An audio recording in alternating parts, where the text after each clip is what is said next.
Judy, can you tell us a little about yourself? Well, I grew up in a very small town in eastern Oregon, a place that you've probably never heard about, La Grande, and I grew up in a home that honored family values but didn't know God. And I was the youngest of three girls, and I didn't have a weight problem as a teenager, a young teenager, but I had a food problem in our home. I remember we would have pancake competitions on Sunday mornings, and I would always win.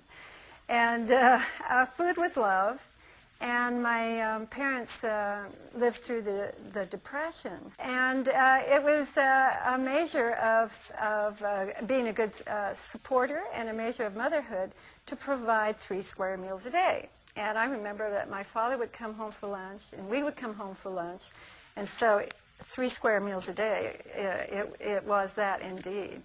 And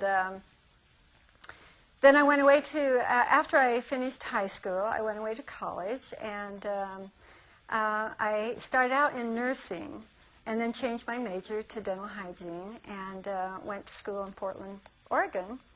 And there I met a young man and fell in love, and got pregnant at the age of 19, almost 20. And this definitely was not in my plan. And I panicked, and I made a choice at that time to do what was right in my own eyes, and that was to have an abortion.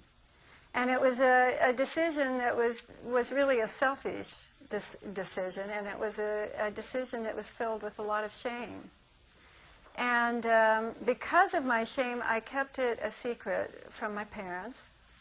And I tried to keep it a secret from all of my friends, but having morning sickness 7 days a week, I'm sure it was pretty obvious to everyone. And having an abortion 40 years ago was illegal, so I went on a search of knocking on doors to try to find a connection somewhere, someone who would help me, and finally got a connection outside of the country in Mexico, actually in Tijuana. And I didn't speak Spanish, and they didn't speak English, but I was desperate. And it was really the grace of God that I didn't have major physical complications. And God is so good because He knows us even when we don't know Him. And that reminds me of a scripture in Ephesians 4:1 that says, He chose us in Him before the foundation of the world. And because I didn't have major physical problems, I thought that everything was okay. It was in my naivety. I thought it was a done deal. Let's put it behind me and just get on with life. But I just couldn't get on with life. It was just sort of like I was emotionally immobilized. And because I did have a conscience, and I knew that what I had done was wrong. And that reminds me of another scripture in Proverbs that says, there is a way that seems right to a man, but in the end, it leads to death. And the choice that I made led to the sudden death of an unborn baby and to actually the slow death of my own sort of soul and spirit, because that's when the bulimia began, and that's when I went from size 4 to size 14.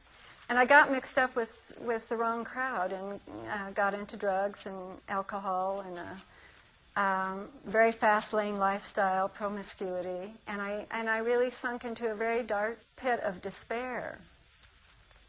And I remember day after day I'd go out and I'd buy these huge bags of junk food, and I'd come home and I'd pull down the blinds in my little dingy apartment in Southern California, and I'd stuff myself and binge until I was sick, or I'd make myself sick.